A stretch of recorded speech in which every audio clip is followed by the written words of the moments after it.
வணக்கம். தமிழகத்தில் உள்ள அனைத்து மாவட்ட நிகழ்வுகளை உங்கள் வரவேற்பறைக்கு கொண்டு வந்து சேர்க்கும் தமிழ்நாடு 360க்கு உங்களை வரவேற்பது நான் வினிதா ராஜா. முதலில் தலைப்புச் செய்திகளை பார்க்கலாம்.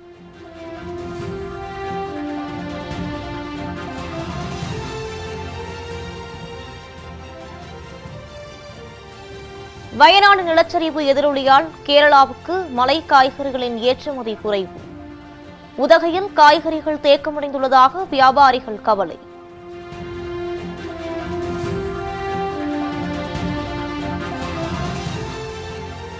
ஓமலூர் ஒழுங்குமுறை விற்பனை கூடத்தில் கொப்பரை விலை உயர்வு. கிலோ 110 ரூபாய்க்கு விற்பனையானதால் தென்னை விவசாயிகள் மகிழ்ச்சி.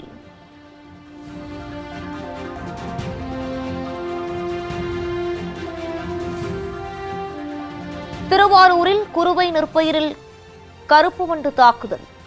உரிய இழப்பீடு வழங்க வேண்டும் என விவசாயிகள் கோரிக்கை.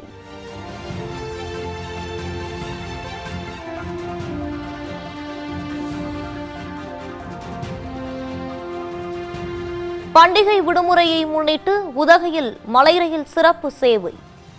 யுனெஸ்கோ அந்தஸ்து பெற்ற டாய் ட்ரெயின் குறித்த ஒரு சிறப்பு பார்வை.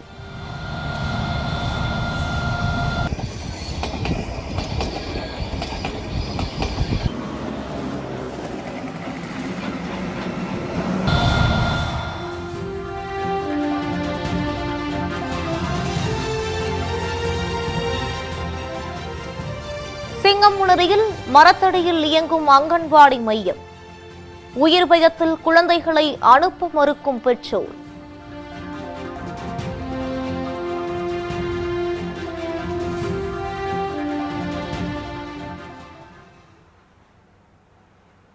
இனி விரிவான செய்திகளை பார்க்கலாம். வயநாடு நிலச்சரிவு எதிரொலியாக கேரளாவுக்கு காய்கறிகளின் ஏற்றுமதி குறைந்துள்ளதாக உதகை வியாபாரிகள் கவலை தெரிவித்துள்ளனர். நீலகிரி மாவட்டம் உதகையில் மலைத்தோட்ட காய்கறிகளான கேரட், பீட்ரூட், உருளைக்கிழங்கு, பீன்ஸ், முட்டைக்கோஸ் உள்ளிட்ட காய்கறிகள் அதிகளவு பயிரிடப்பட்டு வருகிறது. இங்கு விளையும் மலை காய்கறிகள் தமிழ்நாட்டின் பல்வேறு மாவட்டங்களுக்கும் கர்நாடகா, கேரளா உள்ளிட்ட அண்டை மாநிலங்களுக்கும் அனுப்பப்பட்டு வருகிறது. இந்நிலையில் வயநாடு நிலச்சரிவு காரணமாக கேரளாவில் ஓணம் பண்டிகை களை இழந்த நிலையில் உதகை நகராட்சி மார்க்கெட் சந்தையில் மலை காய்கறிகளின் ஏற்றுமதி பாதிக்கப்பட்டு தேக்கமடைந்துள்ளதாக வியாபாரிகள் கவலை தெரிவித்தனர். பார்த்தீங்கன்னா கேரளா ஆர்டர்லாம் வந்துட்டு ரொம்ப அதிகமாக இருந்துச்சு.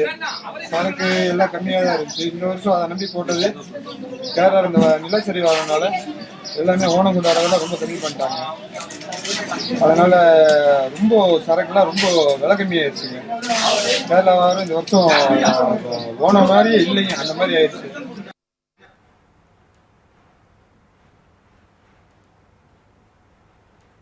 ஓமலூர் ஒழுங்குமுறை விற்பனை கூடத்தில் கொப்பரை விலை கிலோவிற்கு 10 ரூபாய் அதிகரித்து கிலோ 110 ரூபாய்க்கு விற்பனையானதால் விவசாயிகள் மகிழ்ச்சி அடைந்தனர்.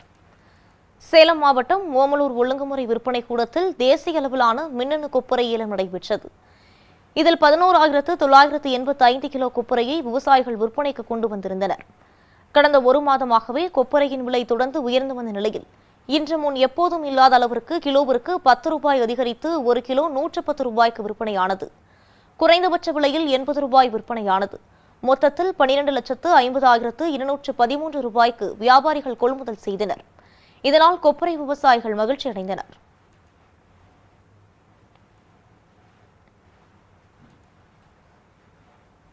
திருவாரூரில் குறுவை நெற்பயிரில் கருப்பு வண்டு தாக்குதல் ஏற்பட்டுள்ளதால் விவசாயிகள் கவலையடைந்துள்ளனர்.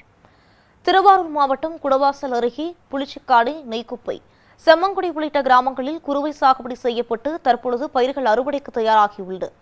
இந்த நிலையில் அறுவடைக்கு தயாராக உள்ள நெற்பயிர்களில் கருப்பு வண்டு தாக்குதல் ஏற்பட்டுள்ளதாகவும் இதனால் மகசூல் இழப்பு ஏற்படும் சூழல் ஏற்பட்டுள்ளதாகவும் விவசாயிகள் கவலை தெரிவித்தனர். இது தொடர்பாக மாவட்ட வேளாண்மைத்துறை அதிகாரிகள் தாக்குதலுக்கு உள்ளான பயிர்களை நேரில் ஆய்வு செய்தனர். 135 ஹெக்டேர் பரப்பளவில் நெற்பயிர்கள் அறுவடைக்கு தயாராக உள்ள நிலையில் சுமார் 20 ஹெக்டேர் பரப்பளவில் உள்ள நெற்பயிர்களில் மட்டும் தாக்குதல் ஏற்பட்டுள்ளதாக அதிகாரிகள் தெரிவித்தனர். இதில் பாதிக்கப்பட்ட விவசாயிகள் தங்களுக்கு உரிய இழப்பீடு வழங்க வேண்டும் என்று கோரிக்கை விடுத்துள்ளனர்.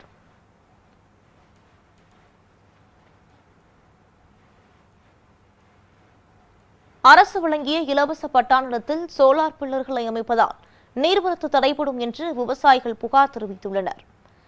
ராமநாதபுரம் மாவட்ட விவசாயிகள் குறைதீர்க்கும் நாள் கூட்டம் மாவட்ட ஆட்சியர் சிம்ரன்ஜித் சிங் தலைமையில் நடைபெற்றது. இக்கூட்டத்தில் ஏராளமான விவசாயிகள் கலந்து கொண்டு விவசாயம் சார்ந்த குறைகளை தெரிவித்தனர். இந்நிலையில் கமுதி அருகே உள்ள காட்டிமுனேஸ்வரம் பகுதியைச் சேர்ந்த விவசாயி முத்துப்பாண்டி தங்களது கிராமத்தில் தனியார் நிறுவனம் சோலார் பிளான் அமைத்துள்ளது என்றும், விவசாயிகளுக்கு அரசால் வழங்கப்பட்ட நிலத்தை விலை கொடுத்து வாங்கி இந்த பிளான் அமைக்கப்பட்டுள்ளது என்றும் புகார் தெரிவித்தார். இந்த பிளான் அமைக்கப்பட்டால் அங்குள்ள கண்மாய்க்கு வரத்துக்கால்கள் அடைக்கப்பட்டு 150 ஏக்கர் நிலம் பாசன வசதியை இழக்கும் அபாயம் ஏற்பட்டுள்ளதாகவும் புகார் தெரிவித்தார். அத்துடன் இதுகுறித்து ஆட்சியர் உடனடியாக நடவடிக்கை எடுக்க வேண்டும் என்றும் கோரிக்கை விடுத்தார்.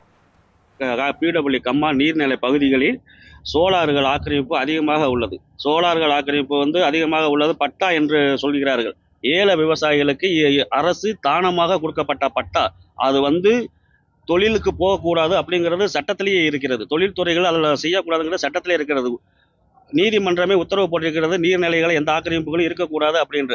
அதையும் மீறி பணக்காரர்கள் அதுக்குள் கொண்டு வந்திருக்கிறார்கள். ஒரு சில ஏல விவசாயிகளிடம் பணத்துகளை அதிகமாக கொடுத்து அதை புரோக்கர்களாக சில விவசாயிகளும் செயல்பட்டு, சில அதிகாரிகளும் செயல்பட்டு அதை அந்த லேண்டை சோலார் நிறுவனத்துக்கு கொடுத்து அது மிகப்பெரிய சோலார் நிறுவனமாக்கி அதை தொழில்துறை ஆக்கிட்டாங்க. அதை எடுக்க சொல்லி ஓராண்டு காலத்திற்கு மேல் எங்கள் கிராம பொதுமக்கள் மனு கொடுத்து முன்னாள் மாவட்ட ஆட்சித்தலைவர் எதுவும் நடத்தவில்லை. சோளிங்கர் அரசு மகளிர் பள்ளி மாணவி தெற்காசிய நாடுகளுக்கு சுற்றுலா செல்ல தமிழ்நாடு அரசு சார்பில் ஏற்பாடு செய்யப்பட்டுள்ளது. ராணிப்பேட்டை மாவட்டம் சோளிங்கரில் உள்ள எதிராஜம்மா முதலியார் அரசு மகளிர் மேல்நிலைப் பள்ளியில் தமிழ்நாடு அரசு சார்பில் இலவச மிதிவண்டி வழங்கும் விழா நடைபெற்றது. விழாவில் சோளிங்கர் சட்டமன்ற உறுப்பினர் முனிரத்னம் பங்கேற்று 378 மிதிவண்டிகள் மாணவிகளுக்கு வழங்கினார். அத்துடன் திடக்கழிவு மேலாண்மை குறித்த அறிவியல் ஆய்வில் இப்பள்ளி மாணவி கிருத்திகா சிறப்பாக செயலாற்றி தேர்வாகியுள்ளார். அவர் தெற்காசிய நாடுகளுக்கு சுற்றுலா செல்ல தமிழ்நாடு அரசு சார்பில் ஏற்பாடு செய்யப்பட்டுள்ளது. தெற்காசியா செல்வதற்கான பாஸ்போர்ட்டை தலைமை ஆசிரியை மாணவியிடம் வழங்கினார். இதனால் மாணவி மகிழ்ச்சியடைந்தார். அறிவியல் ஆய்வக போட்டியில தேர்வானதுக்காக தென்னாசிய நாடுகளுக்கு என்னை இலவசமா அனுப்பி வச்ச தமிழக அரசுக்கும் எனக்காக ஒத்துழைப்பு தந்த என்னோட வாய்ப்பை ஏற்படுத்தி கொடுத்த என்னோட ஆசிரியர் பெருமக்களுக்கும் தலைமை ஆசிரியர் அவர்களுக்கும் மிக்க நன்றி தெரிவிக்கிறேன்.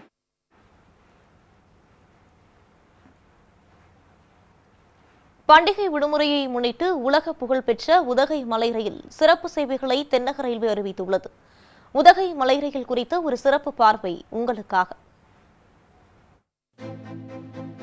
உதகை மலை ரயில் உள்ளூர் மக்களால் பொம்மை ரயில் என்று அழைக்கப்படும் இந்த ரயில் தட தட என்ற தாளத்துடன் இயற்கையின் ரம்யமான காட்சிகளை கண்டு ரசிக்கும் அற்புத அனுபவத்தை வழங்குகிறது.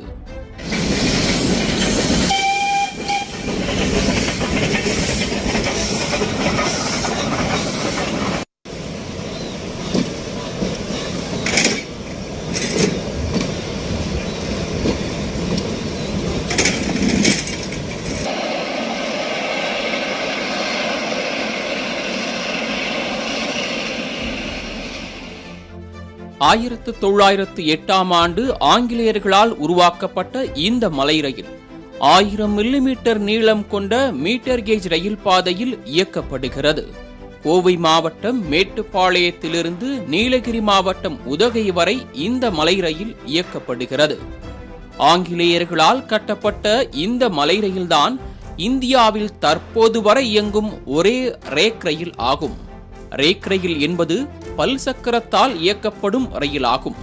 பொதுவாக மலைப்பாதைகளில் இயக்கப்படும் ரயில்கள் இந்த ரேக் வகையில்தான் இயக்கப்படுகின்றன. இந்த ரயிலின் மற்றுமொரு சிறப்பு நீராவி என்ஜின்கள் மூலம் இயக்கப்பட்டு வருவதுதான். எத்தனையோ நவீன வசதிகள் வந்தபோதும் பழமை மாறாமல் நீராவி மூலம் இயக்கப்படும் இந்த ரயிலில் பயணிக்கவே சுற்றுலா பயணிகள் அதிகம் விரும்புகின்றனர். இந்த ரயில் மேட்டுப்பாளையத்திலிருந்து புறப்பட்டு உதகையில் முடிகிறது. இதனிடையே குன்னூர், வெலிங்டன், லவுடேல் பர்ன்ஹில் உள்ளிட்ட பல மலைகளின் வழியாக பயணிக்கிறது இந்த மலை ரயில். மலை ரயில் வழித்தடத்தின் மொத்த தூரம் 46 கிலோமீட்டர் ஆகும். மேட்டுப்பாளையத்திலிருந்து கிளம்பும் ரயில் உதகை டாப் பாயிண்டை அடைய கிட்டத்தட்ட 5 மணி நேரம் ஆகிறது. இதே போன்று உதகை மலையிலிருந்து மேட்டுப்பாளையம் வந்தடைய கிட்டத்தட்ட 4 மணி நேரம் ஆகிறது. இந்த ரயில் பொறுமையாக மலைகளில் ஏறி எழில் கொஞ்சம் மலை அழகை கண்டு ரசிக்க வைக்கிறது.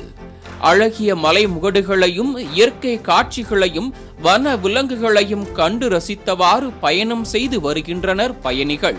சுரங்கங்கள், கூர்மையான விளிம்புகள் மற்றும் வன சுரங்கங்கள் வழியாக செல்லும் இந்த மலை ரயிலில் செல்வது என்பதே ஒரு தனி அனுபவம்தான். இப்போ அடுத்தது டாய் ட்ரெயினில் வரும்போது ட்ரெயினில் தான் வந்தோம். அதே மாதிரி போகிறப்பையும் ட்ரெயினில் தான் போகிறோம். ஏன்னா ஃபஸ்ட் டைம் வரப்பயே ஒரு நல்ல எக்ஸைட்மெண்ட்டாக இருந்துச்சு. ஸோ அதனால் ரிட்டன் போகிறதும் நாங்கள் டாய் ட்ரெயின்லேயே போகலான்ட்டு ட்ரெயின் புக் பண்ணி ரிட்டன் ட்ரெயினில் போகிறோம். இடையில ஹில் க்ரோ ஸ்டேஷனில் நிறுத்தினாங்க. எல்லா லொக்கேஷன்ஸுமே நல்ல வியூ பாயிண்ட்ஸு எல்லாமே ரொம்ப ரொம்ப நல்லா இருந்தது. இத்தனை தனிச்சிறப்புகளை கொண்ட இந்த மலை ரயிலை வருங்கால சந்ததியினர் பார்க்கவும் ரசிக்கவும் பாதுகாக்கப்பட வேண்டும் என்பதற்காக 2005ஆம் ஆண்டு உலக பாரம்பரிய சின்னங்கள் பட்டியலான யுனெஸ்கோ பட்டியலில் சேர்க்கப்பட்டு உலக பாரம்பரிய சின்னமாக அறிவிக்கப்பட்டது. இந்நிலையில் நீலகிரி மாவட்டத்தில் 2ஆம் கட்ட சீசன் தொடங்கியுள்ள நிலையில் ஓணம் மற்றும் மிலாடி நபி பண்டிகை விடுமுறையை முன்னிட்டு சுற்றுலா பயணிகளின் வருகை அதிகரித்துள்ளது. இந்த நிலையில் பயணிகளின் வசதிக்காக சிறப்பு மலை ரயில் சேவையை தெற்கு ரயில்வே அறிவித்துள்ளது. அதன்படி குன்னூரிலிருந்து காலை 8:20 மணிக்கு உதகை வரையிலும் மாலை 4:45 மணிக்கு உதகையிலிருந்து குன்னூர் வரை என இருமுறை இயக்கப்பட்டு வருகிறது. இதே போன்று மனமகிழ்வு பயணமாக உதகை கேத்தி இடையே 3 முறையும் மலை ரயில் இயக்கப்பட உள்ளது. உதகை முதல் கேத்தி வரை காலை 9:45, 11:30 மற்றும் மாலை 3 மணி என 3 சிறப்பு ரயில்கள் இயக்கப்படுகின்றன. இதனால் சுற்றுலா பயணிகள் மிகவும் மகிழ்ச்சி அடைந்துள்ளனர்.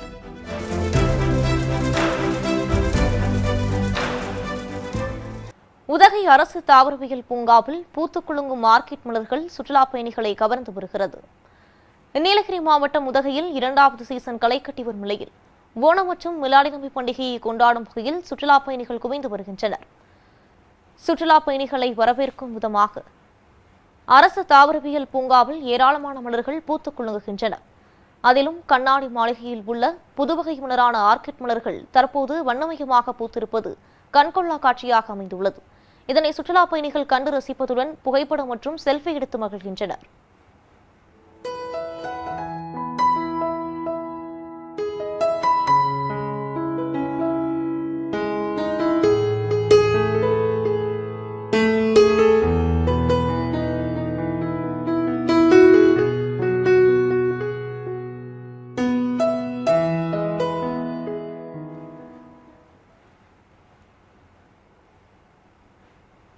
ஹோசூர் அருகே கழிவுநீர் சாலையில் தேங்கி நிற்பதால் தொற்று நோய் ஏற்படும் அபாயம் உருவாகியுள்ளது. கிருஷ்ணகிரி மாவட்டம் ஹோசூர் அடுத்துள்ள ஆசிரியர் காலனியில் சுமார் 50க்கும் மேற்பட்ட குடும்பத்தினர் வசித்து வருகின்றனர். அப்பகுதியில் கழிவுநீர் கால்வாய் வசதி இல்லாத நிலையில் ஊராட்சி சார்பில் சுமார் 10 லட்சம் ரூபாய் செலவில் கழிவுநீர் கால்வாய் அமைக்கும் பணி மேற்கொள்ளப்பட்டு வருகிறது. இந்நிலையில் அப்பகுதியில் உள்ள தனிநபர் ஒருவர் தனது வீட்டின் முன்பு உள்ள இடம் எனக்கு சொந்தமானது என்றும் இதில் கழிவுநீர் கால்வாய் அமைக்க விடமாட்டேன் என்றும் கடும் எதிர்ப்பு தெரிவித்து வருகிறார். இதனால் பணி பாதையில் நின்ற நிலையில் கழிவுநீர் வீடுகளுக்கு முன்பு குளம் போல் தேங்கி நிற்கிறது. இதனால் அப்பகுதியில் துர்நாற்றம் வீசுவதுடன் தொற்று நோய் பரவும் அபாயமும் ஏற்பட்டுள்ளதாக அப்பகுதி மக்கள் புகார் தெரிவித்தனர். என்றவர் இந்த வீதியில் இருக்காரு. அவரு தண்ணியும் எங்க வீட்டு முன்னாடி தான் நிக்குது. ட்ரைனேஜ் வேணான்னு சொல்றாரு. ஆனா ரோடு மட்டும் வேணும்னு சொல்லி எதுக்கு கேட்கறாரு? அவர் பஞ்சாயத்திலே இல்லாதப்ப எதுக்கு சார் அவர் ரோடு மட்டும் வேணும்னு கேட்கறாரு? 2 பைப்பு, இந்த பைப்பு 2ம் அவர் தெருவில் தான் விட்டுருக்காரு. அந்த தண்ணியெல்லாம் எங்க வீட்டு முன்னாடி நிக்குது. நாங்கள் எப்படி சார் 10 வருஷமா இதே மாதிரி போராட்டத்திலே இருக்கிறோம். ட்ரைனேஜும் வரமாட்டேங்குது.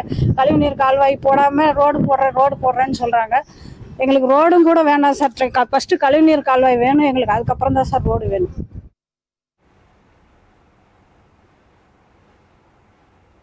ஆண்டிப்பட்டி அருகே கட்டி முடிக்கப்பட்டு 2 ஆண்டுகளாகியும் அங்கன்வாடி கட்டிடம் திறக்கப்படாததால் ரேஷன் கடை முன்பு அமர்ந்து படிக்கும் அவல நிலை ஏற்பட்டுள்ளது.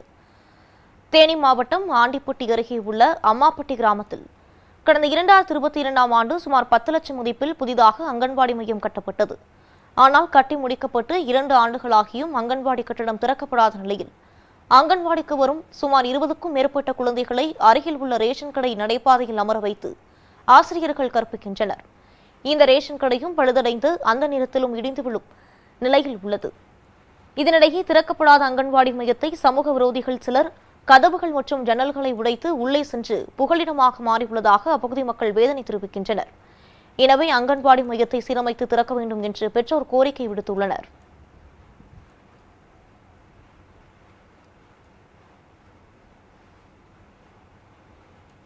சேலத்தில் தனியார் பள்ளியில் நடைபெற்ற ஓணம் விழாவில் மாணவர்கள் தங்களது பெற்றோர்களுடன் அத்தப்பூ கோலமிட்டு நடனமாடி மகிழ்ந்தனர். ஓணம் பண்டிகை நெருங்கி வரும் நிலையில் தமிழ்நாட்டிலும் பள்ளி மற்றும் கல்லூரிகளில் ஓணம் பண்டிகை கொண்டாடப்பட்டு வருகிறது. அந்த வகையில் சேலம் நசரோசிப்பட்டி பகுதியில் உள்ள தனியார் பள்ளியில் நடைபெற்ற ஓணம் பண்டிகை விழாவில் அத்தப்பூ கோலப்போட்டி நடைபெற்றது. இதில் ஏராளமான மாணவர்கள் தங்கள் பெற்றோர்களுடன் பங்கேற்று அத்தப்பூ கோலமிட்டு வண்ண மலர்களால் அலங்கரித்தனர். தொடர்ந்து மாணவர்கள் தங்களது பெற்றோருடன் ஃபேஷன் ஷோ மற்றும் நடனமாடி மகிழ்ந்தனர். தொடர்ந்து பல்வேறு பாரம்பரிய கலை நிகழ்ச்சிகள் நடத்தப்பட்டன.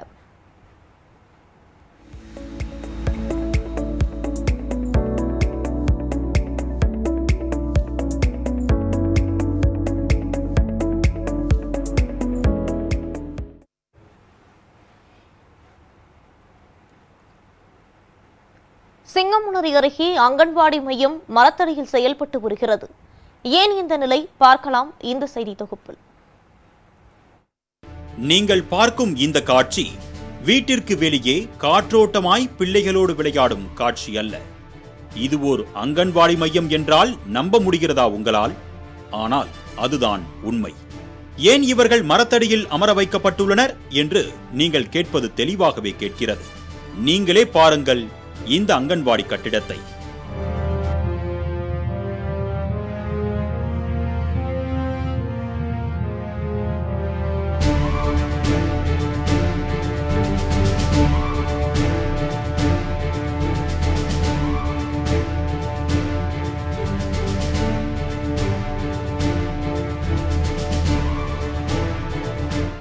இப்பொழுது புரிகிறதா உயிருக்கு பயந்துதான் இந்த அங்கன்வாடி மையம் மரத்தடியில் செயல்படுகிறது என்று?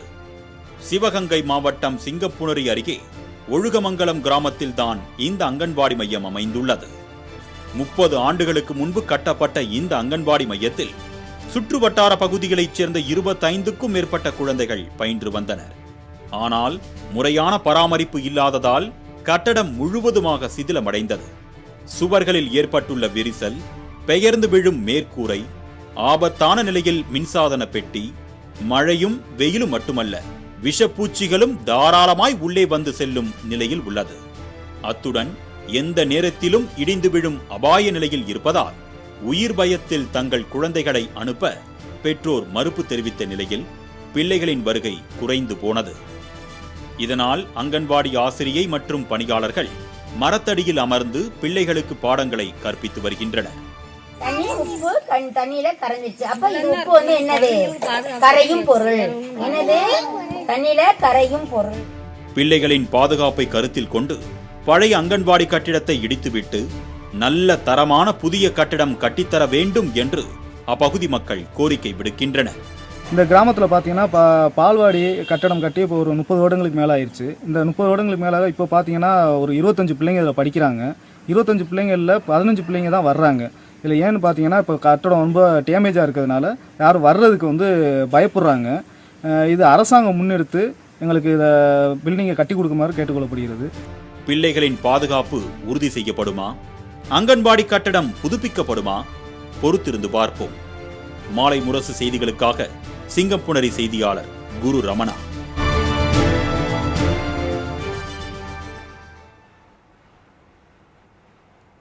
அடுத்து உங்கள் ஊர் நிகழ்வுகளை விரைவாக வழங்க வருகிறது உள்ளூர் எக்ஸ்பிரஸ்.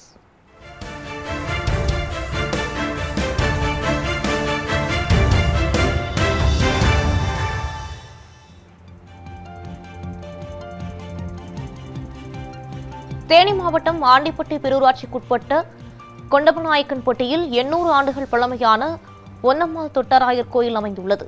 இக்கோயில் தெருவில் புதிதாக கழிவுநீர் வாய்க்கால் கட்டும் பணி நடைபெற்று வருகிறது. இதற்கு கடும் எதிர்ப்பு தெரிவித்துள்ள இப்பகுதி பொதுமக்கள் கோவில் வளாகத்திற்கு உள்ளேயே கழிவுநீர் வாய்க்கால் செல்வதால் கோயிலின் புனிதத்தன்மை பாதிக்கப்படுவதோடு கோவிலுக்குள் துர்நாற்றம் வீசி சுகாதார சீர்கேடு ஏற்பட வாய்ப்புள்ளதாக புகார் கூறியிருக்கின்றனர்.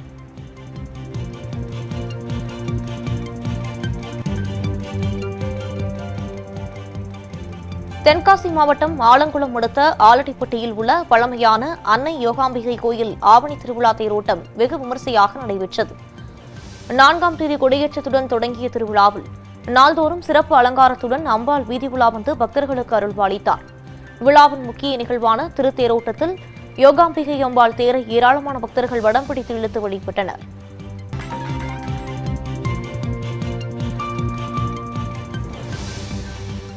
சேலம் மாவட்டம் எடப்பாடி அருகே உள்ள ஒட்டப்பட்டியில் எழுந்தருளியுள்ள அங்காள பரமேஸ்வரி அம்மன் கோவில் கும்பாபிஷேக விழாவை ஒட்டி பக்தர்கள் தீர்த்த குடங்களை தலையில் சுமந்து ஊர்வலமாக எடுத்து வந்தனர். விழாவையொட்டி பூலாம்பட்டி காவிரி ஆற்றிலிருந்து மேளதாளங்கள் முழங்க புனித நீர் நாச்சிப்பாளையத்திலிருந்து ஒட்டப்பட்டி கோவில் வரை ஊர்வலமாக எடுத்து வரப்பட்டது.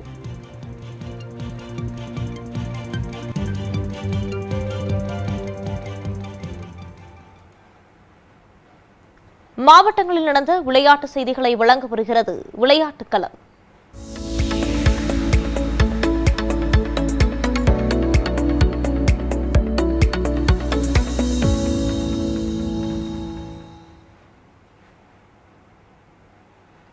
திருவள்ளூரில் நடைபெற்ற மாற்றுத்திறனாளிகளுக்கான வீல்சேர் கிரிக்கெட் போட்டி பார்வையாளர்களை வெகுவாக கவர்ந்தது.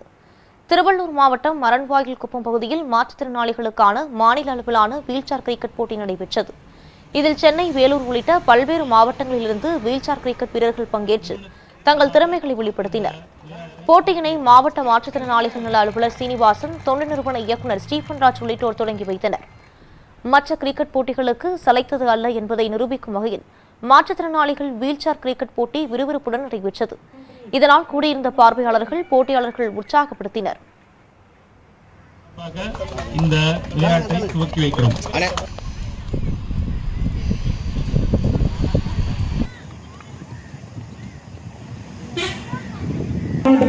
கைதட்டலாம்.